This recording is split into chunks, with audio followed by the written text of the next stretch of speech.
سلام دوستان، حالتون چطوره؟ عرضم به حضورتون که اومدیم یه ویدیو ریاکت بگیریم. یه ریاکت به فرندلیست. این ریاکت رو دارم روز قبل از سیزن دارم براتون میگم، یعنی شبش دیگه. فردام که دیگه روز آخر و نیم ساعت آخر سیزن هم براتون میگیرم، ولی خب خواستم 2 بگیرم، یکی هم الان بگیرم. خب عرضم به حضورتون که این پلیرها رو داریم. بریم لایو.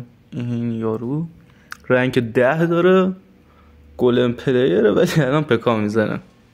خیلی جالب. کلا همه پکا پلیر شدن. گلم که دیگه اصلا نابود شده اصلا، یعنی حرفش هم نمیتونی بزنه. من که واقعا افتضاح بود برام این سیزن. هیرو جدید باید قشنگ خیلی نرف هنوز بیشتر میخورد. توی CRL نمیدونم نگاه کردید یا نه، تقریبا همشون، حالا شاید 1-2 مچ استثنا بود، همشون این هیرو رو داشتن. تازه اونایی که میگم مچایی که میگم استثنا بود به 3 بازی نرسید، همون 2 بازی رو دیگه سوم تازه توش هیرو بود. مگه نه اینکه همه این دکا هیرو رو دارن. نمیدونم کی قرار نرف کنن، حتی برای CRL نرفش میکردین دیگه. خدایی آفرش هم تموم شدی، فروشش هم فروختین. بذاریم بازیمونو بکنیم دیگه، نمیدونم چی وضعشه. خب حالا کار نداریم، بریم به ادامه ریاکتمون. خب پکای باف رو مشاهده میکنید، جفت پلیرها پکا پلیر. حالا حریف رو نمیدونم پکا میزنه یا چی میزنه، ولی خب الان که داره پکا میزنه. دک اصلیش هست نمیدونم چی، نمیشناسمش. خب کلا حالا این سیزن که بالانس نداریم، سیزن بعد ولی بالانس داریم. یعنی البته نه اینکه اصلا سیزن بعد بالانس اعمال بشه، آخرای سیزن بعد بالانس رو چیز میکنن، در واقع یه چیز میذارن ازش، یک نمایش از بالانس میذارن و وقتی هم که باز چند روز دیگه هم مونده باشه با آخر سیزن، دیگه بالانس نهایی میذارن که تو سیزن بعدترش اعمال بشه. یعنی ما تو این سیزن که بالانس نداریم، توی دسامبر بالانس داریم که اونجا 20 فین داریم. این خوبه، حالا چون 20 فین داریم خوبه. بالانس و 20 فین با هم یکی باشن خوبه. امیدوارم یه بالانس خوب بدن که بازی یکم اوکی تر بشه. الان که افتضاحه، نمیدونم، ولی به نظر منم این فیشر من خیلی بافاجی، اصلا خیلی عجیب. اصلا یکم چیزی باید کم کنه، یکم چیزی کشیدن شو. بعضی وقتا اصلا بهش ربطی نداره، تو حتی خود نمیخوای بکشه، میاد میگه من میخوام بکشم. هر چی بهش میگیم بیخیال شد و خدایی بارو. خیلی رنجش باید یکم کم کنه. دنسوس از این سر زمین تا اون سر زمین میکشه، خیلی آجی رو مخه. به نظر من خیلی هم استفادهش زیاد شده تو این دکام، ولی نرف نمیزنش. تا جایی که من حس میکنم نرف نمیزنم، ولی به نظر من که میخواد. حالا در کل نظر من که زیاد مهم نیست، نظر بقیه هم مهم نیست. سوپرسل کار خودشو میکنم. خب بازی که اصلا فعلا که به سمت همین یارو دنبال میشه و احتمالا هم بزنه دیگه، جلوه دیگه. ولی خب بازم چیزی معلوم نیست، باید صبر کنیم ببینیم کی بالاخره میزن. جفت پلیرها فقط پکا میندازن. پکا فیشرمن همین کل بازی شده همین. اوه تا با هیرو جمع میشه. هیرو ماشاءالله زندگی نامه حریف هم جمع میکنه، حمله که چیزی نیست. ولی فکرم زد. آره دیگه زد. چی اختلاف یقه بود، اومد جمع کرد دمش کم.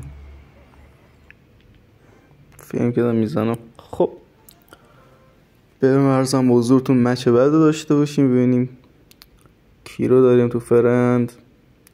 هیچکی هم پلی نمیده. بریم لایو. بریم ایسی خورده به علی. ببینیم کی میزنم. ایسی تنها یعنی چیز فقط 2 پکا پلیر توی گلوبال هست که توی لده رنک 1 زدن.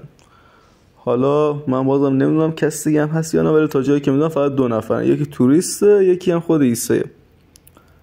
قبل از اونم تا جایی که میدونم همین رنگ بعد این که بعدش توریست زد. توریست یه رنگ 1 زد، کلا اختلاف آورد بالا. ولی قبلش هم ایسه رنگ 5 داشت. حالا قدیمی ها میگن فتکت و اینا خوب بوده، ولی خب من نشناختی بهش داشتم، این اونقدر قدیمی نیستم و هرچی از فتکت هم بهترین رنگش 5 بود. حالا تا جایی که در جریانم لدرش، من به گلوبال تورنمنت کار ندارم، لدرش 6 بوده.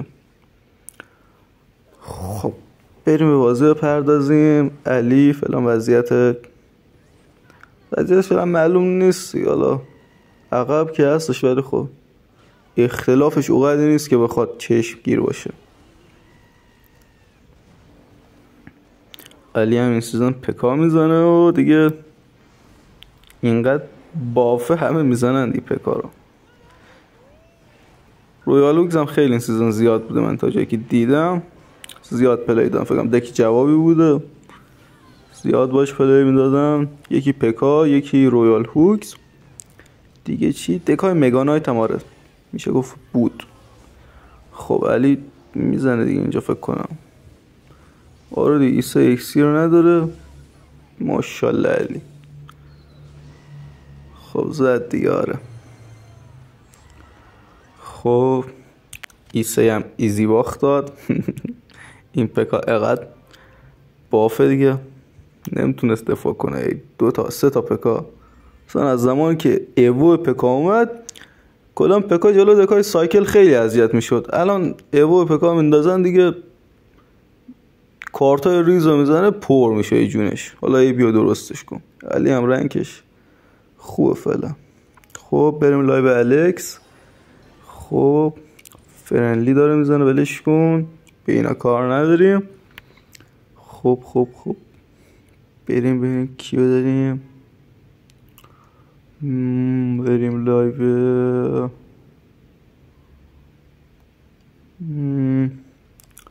بریم لایو این هوگ پلیر دیگه دست ساز داره، قدیم رنگ 6 هم وایساده، الان خیلی پایینه ولی خب بالاتر بود.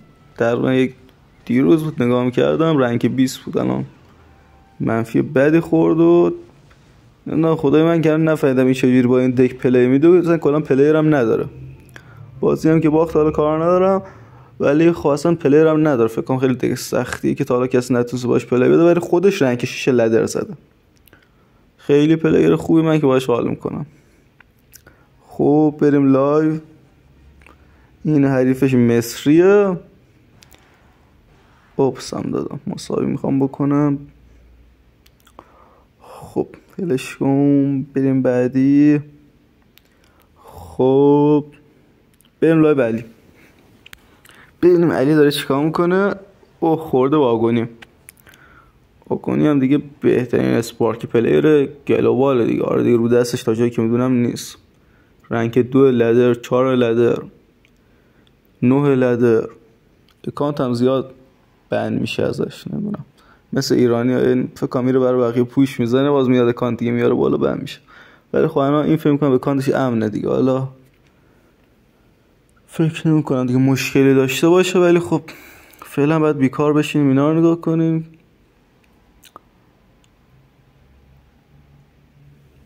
سلام صرف. مسابقات سیارل هم نمیدونم دیدید یا نه، تموم شد. لایت خیلی خیلی راحت قهرمان شد و 200,000 تا دیگه راحت گرفت. 200,000 تا معادل 15 میلیارد ناقابل پول ما میشه و لایت توی 5 تا بازی بود یا 4 تا بازی، فکر کنم 4 تا بود، تو 4 تا بازی گرفت. رو هم رفته. کلا یک دونه باختم بیشتر نداد. همه بازی ها رو 2-0 زد غیر از یه بازی که 2-1 شد.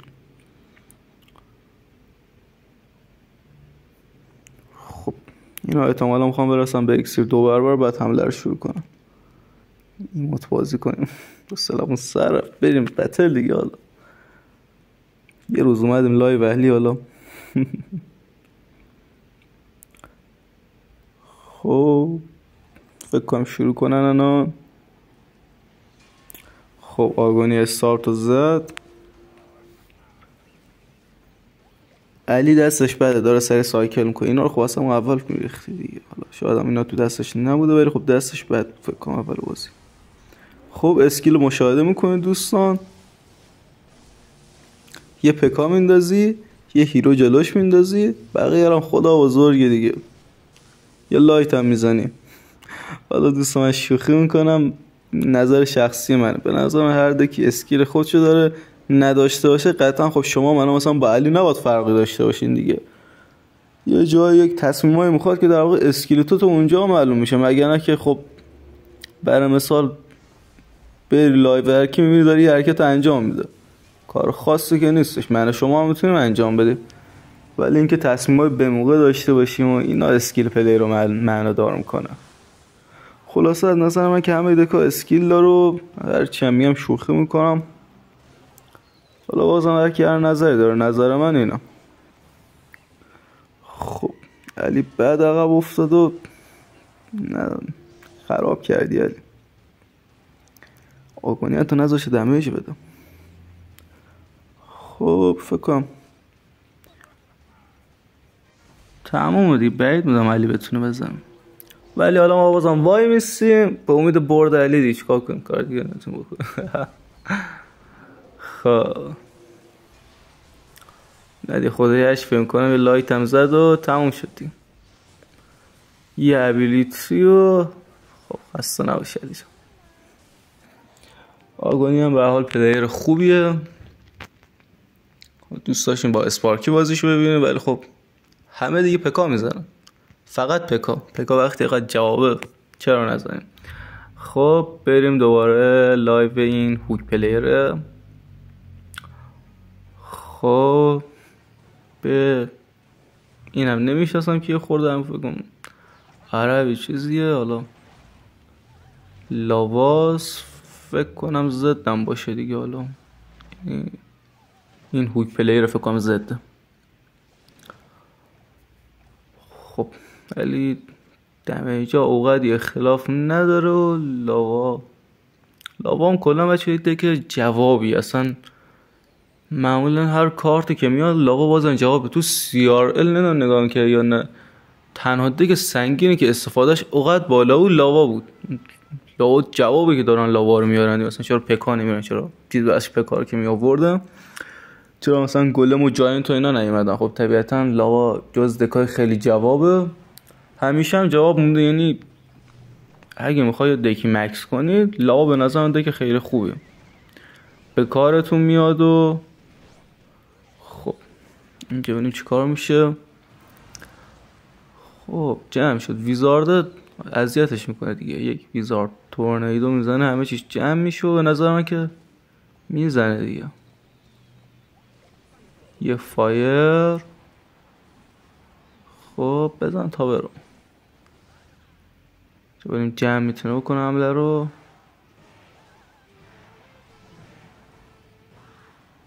آره دیگه جمع شد، حریف هم چیز نداره که بتونه بزنه، فایری ویدی چیزی نداره. خب این هم یک فایر رو تمام.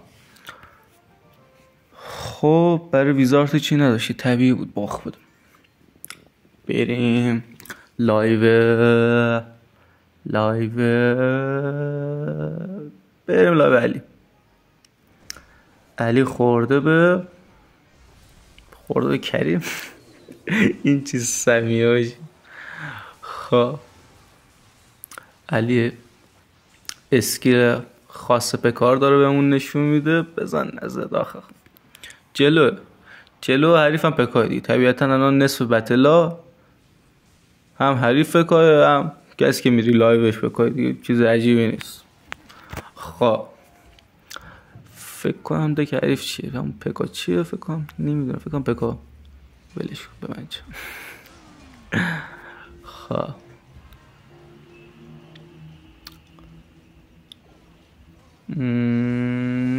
چقدر لایت خوبی زدی علی، خیلی خوب لایت زد.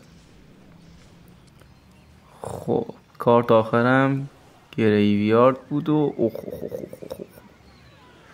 جمع شد. آره دی جمع شد، یه لحظه خیلی خطرناک شد و حریف خوب حمله کرد. خب دوباره بازی یکم حساس شد.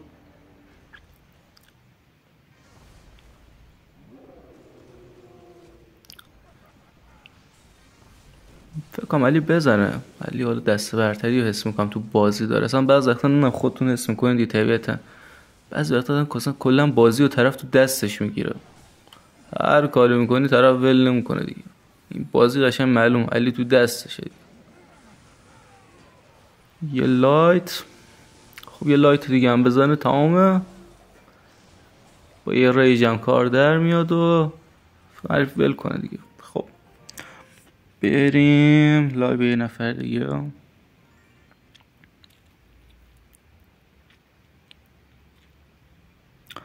خب بریم لای به ایسه ببینیم ایسه به کی خورده. MK طرف مگانایت پلیر خوبیه. ایسه این نمیدونم چرا پکانه میزنه، چرا اینجوری بازی کرد، این چه کاری بود. خب ابیلیتی به موقع بود، جمع شد حمله حریف. ولی خب سوتی عجیبی داد، اکسیر هم خیلی عقبه. من نمیفهم وقتی سیزن که حتی حالا نمیدونم شاید هم دلیل خودشونو دارم، ولی من یه بار دیدم توریست، حتی فکر کنم خود ایسه هم دوتایش این چیز بودم، توییت زده دادم پکا رو نرف کنه. حتی برای ما هم که چیز پکا پلیریم خوب نیست، خیلی متا بد شده و عجیب شده. نمیدونم چرا، ولی فکر کنم این متاهای جدید که اومده و اصلا هیرو نمیدونم فیشرمن و اینجور چیزا اومده عقب افتاد.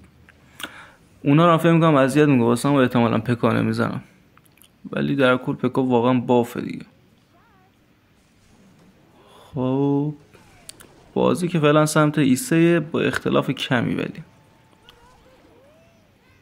خب کاش لاگ بهتر میزن. خب خوب جمع کرد با اینکه پکا پلیر و سنگین پلیره، ولی بازم سایکل رو داره خوب میزنه. ایسه پلیر خوبیه واقعا.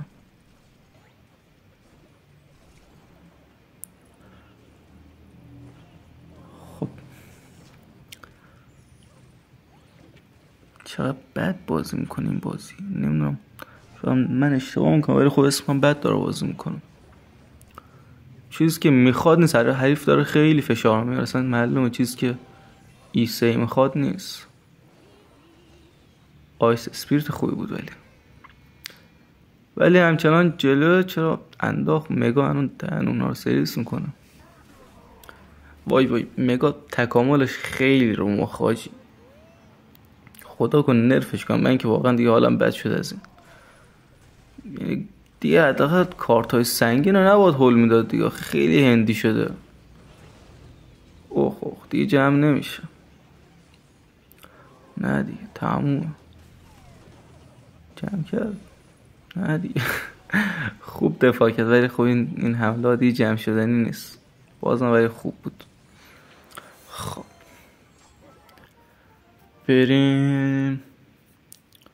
تا اینجا تقریبا نزدیک 20 دقیقه براتون ویدیو گرفتم، یه 10 دقیقه دیگه هم بگیریم و بقیه‌اش هم فردا یکی دیگه براتون میگیرم. 30 دقیقه آخر سیزن. من کلا معمولا یکی بیشتر نمیگیرم، ولی خب بازی ها جالبه دیگه، 2 تا بگیریم که همه حال کنیم. خب لاوا خورده به علی جلوتره تقریبا با اختلاف 300 تا.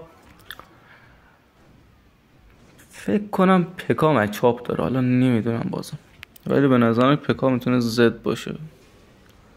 خب علی اسکیلشو رونمایی کرد با پکا، چی بمبر خوبی انداخت حریف. اوه پکاش خیلی راحت خورد.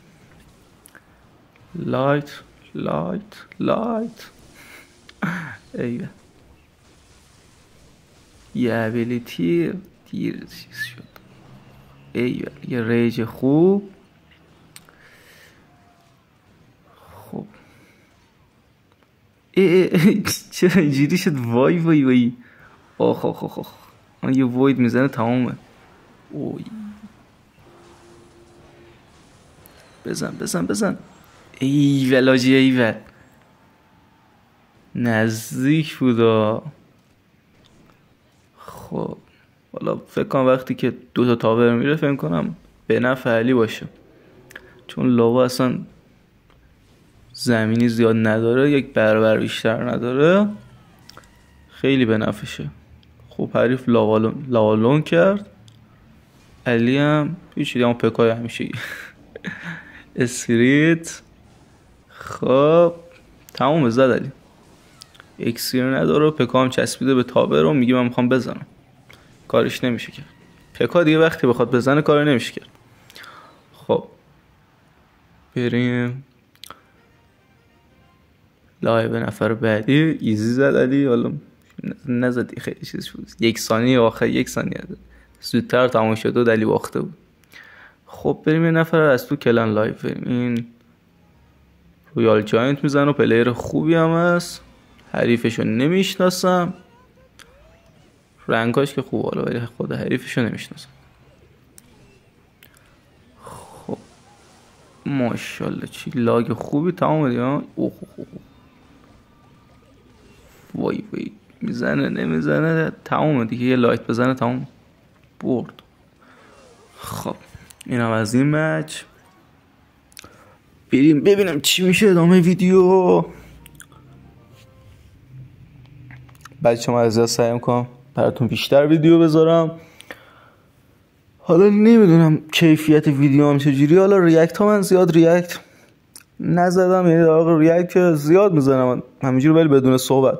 با صحبت حالا زیاد ریاکت نزدم که حالا بتونم خوب گزارشگری کنم، ولی خب دیگه از یه جای باید شروع کرد و سعی میکنم. حالا من مثلا سعی کردم حالا ویدیویی که راجع به سیزن و مثلا اخبار و اینا میاد براتون بذارم، سعی کردم کیفیت اونا رو برام بالاتر. اینا رو هم سعی میکنم حالا از بعد رفته به رفته یه گزارش خوب بتونم براتون انجام بدم. حالا الان نمیدونم چطوریه، ولی خب سعی میکنم. فکر کنم یکم چیز ندارم، یکم شوق و ذوق گزارشگری ندارم، کلا یکم بی‌ذوقم من. حالا نه که کلا، ولی خب اون شوق خاص رو ندارم، ولی سعی میکنم بیشتر ویدیو بذارم با سطح بالاتر. یه ویدیو که اینو براتون میذارم، یک ویدیو هم 30 دقیقه آخر سیزن رو براتون میذارم. بعدش نمیدونم یکی از این دوتایی که میگم میذارم، حالا احتمالا بازم 100% نیست، ولی یا ویدیوی ایموتای توی بازی رو میخوام براتون بذارم کلشو نشون میدم، حالا توی یک پارت فکر نکنم در بیاد، تو چند تا پارت براتون میسازم. آخ چرا اینجوری کرد؟ کلا نتی آدم یک سوتی که میده بازی کلا از دستش در میاد. حالا ولش کن، من داشتم توضیح خودم میدادم، علی که باخته ما حالا بگیم. خب دیگه ارزم حضور داشتم میگفتم یا ویدیو ایموتای توی کل بازی براتون بذارم، هر چند که تو نسخه بتا هست براتون نشون میدم، میگم مثلا این مال کدوم سیزن بوده، کجا اومده، چطوری میتونستیم بگیرید و اینا رو توضیح میدم راجبش. یکم احتمالاً زمان بر باشه ساختنش، ولی تو چند تا پارت احتمالاً براتون بسازم. این یکی از ویدیوهای. یا اگه این ویدیو نشه یا مثلا چیز براتون ویدیو سیزن شاپ رو میذارم. سیزن شاپ توی 12 نوامبر تغییر میکنه، یعنی مود 2x2 که بیاد اونم تغییر میکنه. حالا نمیخوام بیشتر صحبت کنیم راجبش، ولی به وقتش بیشتر توضیح میدم. علی هم باخته دیگه، چرا وایستم تو لایفش؟ حالا وایسیم خدا رو چه دیدی. در کل علی باخت، سوتیش هم تو اول بازی داد، همون کارش خراب کرد. آره دیگه حریفم خوب بازی کرد، پلیرش هم پلیر خوب بود. رنک 13 سیزن پیش فکر می‌کنم زد با مورتار. حالا مورتار سیزن پیش به خاطر یه سری کارتا خیلی باف بود، امسال هم خوب چی میگم، امسال این سیزن هم خوبه ولی خب مثل قبل نیست. این هم هیچیه. خب بعدی نکست بریم لایو همین، بریم نوا محمد. خب نوا به لاوا پلیر خورده که چیز بود دیگه، علی باش بازی کرد، علی که زد. حالا بریم تو چیکار کنیم. نوا حالا الان زیاد چیز سر نیست، الان زیاد مثل قدیم نیست، ولی یک زمانی به نظرم بهترین چند دک پلیر ایران بود. یک زمانی رولکس خیلی خوب چند دک میزد، ولی اونم تقریبا افت کرد. حالا اینا طبیعتا با یک دک ایرانی‌ها کلا چیزشونه اصلا شگردشونه با یه دک خیلی خوب بزنه، ولی چند دک نه، چند دک پلی ایران واقعا زیاد نداره. یکی همین نووا محمد، یکی همین رولکس، علی یکم. ولی خب من قبلا که رولکس قبول داشتم، ولی خب بعد رولکس نووا محمد اصلا اومد خیلی خوب، یه مدت خیلی چیز شده بود، بازیش خوب شده بود، تو مسابقات میرفت جزء نفرات برتر میشد و من واقعا یه مدت با بازیش حال میکردم. ولی خب الان افت کرد و دیگه مثل قدیم نیست واسه همون. الان همچی به نظر من ایران چند یک پلیر خوبی نداره، ولی قبلا نووا واقعا خیلی داشت خوب پیشرفت میکرد و حتی به نظرم جا داشت خیلی جای بالاتری هم بره. حالا دیگه چرا افت کرد و نمیدونم، حالا خودش هم میگه نتم خیلی بده، ولی خب دیگه کاریش نمیشه کرد. و الان به نظر ایران زیاد پلیرهای خوبی تو چند دک نداره، ولی تو تک تک واقعا ایول چی ابیلیتیش به موقع اومد آخه، خب چی دمه میشی زد. خب داشتم گفتم ایران چند دک پلیرهای خوب به نظر نداره، ولی تک تکاشون واقعا عالیه. مثلا هادی داریم با دابل خیلی خوب میزنه، تو لاوا که خیلی پلیر داریم، گلم قبلا که جواب بود پلیرهای خوبی داشتیم، الان دیگه حالا نیستن دیگه گلم پلیرامون. ولی خب در کل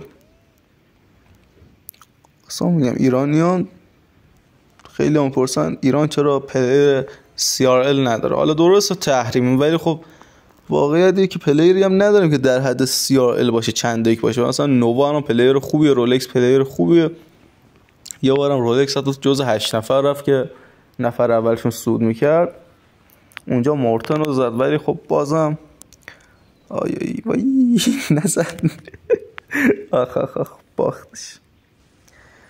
خب داشتم توضیح دادم یه حواس اومد جلو بودش یه باخت. مثلا فکرم برده بود، من دیگه داشتم توضیح نمیدادم بازیو، ولش. نوام پلیر خوبیه، رنگ 41 زد و با پکا هم زد و پکا یک زمان خیلی بافتر بود پکا کلا خیلی چند سیزن جوابه، امیدوارم نرفش. بریم لایوی. خب پاولو حریفش، پاولو رو میشناسم ولی اوقات شناخت خاصی بهش ندارم. پلیر چندک و خوبی هم است، در همین فقط میدونم. خب فکر کنم بزنه. معمولا دکای سایکل وقتی یک تاور میدن دیگه حریفم چی لایت خوبی زد، دیگه حریفم کارش خیلی راحت تر میشه. دکای سایکل ای اسپریتش هم زد، اوه خوشی حمله 2 تا پکا و هیرو اسکلتش آخ تمومه دیگه. چی دفاعی میکنه، دهنش سرویس میگیره یا نه، وای آخ تموم شد. یه لحظه نتش شد، چرا دیز کار انداخت، میتونه زودتر هم بندازه، نمیدونم. حالا فکرم ندی، فکرم اکسیر کم داشت، حالا ولش کن. ایرانی که نبود مهم نیست نداشت. خب بریم 50 تا فرند آنلاین هم داریم. خب بریم لایو کارلوس. 2-2 داره میزنه. آخ 2-2 هم دیگه تقریبا یه هفته دیگه حدودا فکر کنم میاد به بازی. یه یار از همین هم به فکرش باشید، برای خودتون پیدا کنید، رنگ داره باله دیگه. خلاصه اگه بازیتون خوبه یه یار بال پیدا کنید خیلی میتونه بهتون کمک کنه. خب بریم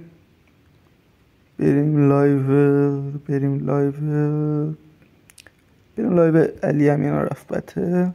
خب اینم خورد به پاولو. خب اول بازی آدم اصلاحش سر میره، کاش که از وسط یه بازی میرفتیم که وسط بازی بود. خب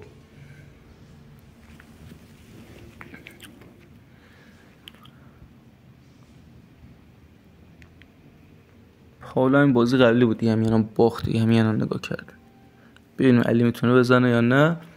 دک علی و این همین فرندم که با پاولو داشت بازی میکرد جفتشون یکی، حالا ببینیم علی میزنه یا نمیزنه. ولی خب اینم در نظر داشته باشید دیگه، قرار نیست حتما وقتی با یک پلیر رو بزنی یه پلیر دیگه هم رو بزنه دیگه. خیلی مثلا دست شروعی بستگی داره، بعضی وقتا خودت سوتی میدی و خیلی چیزا بستگی داره دی، پیش بینی بعضی وقتا میزنی درست در میاد.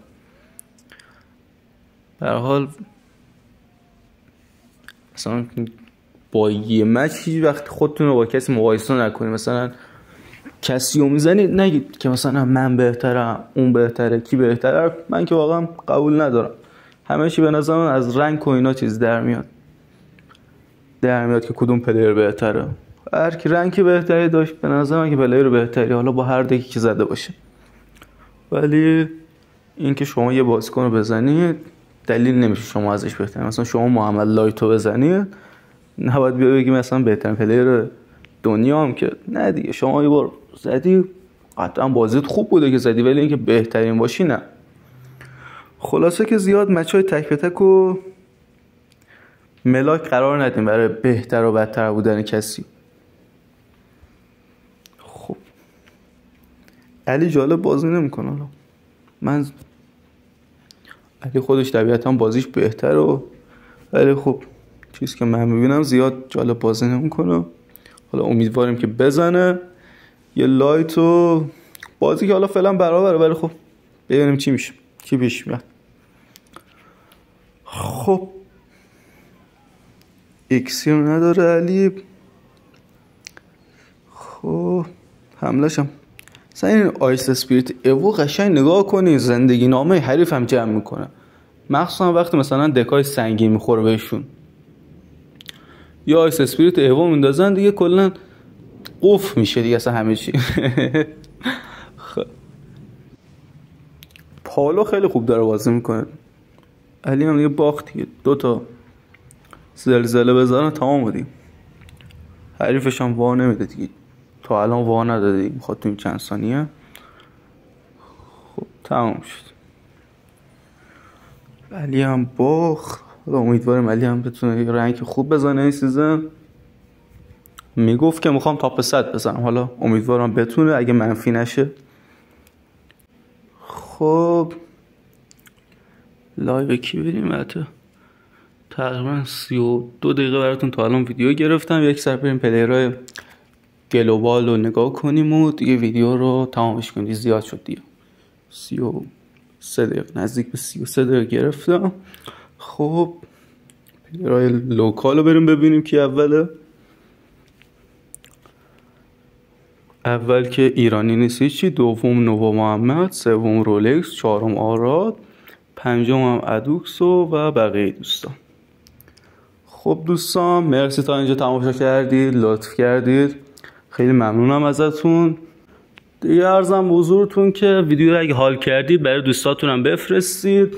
عرضم به حضورتون ویدیو بعدی که میشه ریاکت دوباره 30 دقیقه آخر سیزن، اگه حال کردید اونم از دست داده. اون طبیعتا سطحش از این ویدیو بالاتره چون 30 دقیقه آخر سیزن قطعا خیلی جذاب تره. خلاصه اگه حال کردید ویدیو رو لایک کنید، کامنت بذارید، کانال هم سابسکرایب کنید. خلاصه منتظر ویدیو بعدی باشید. ممنون تا اینجا تماشا کردید. تا ویدیو بعدی، خدا نگهدار.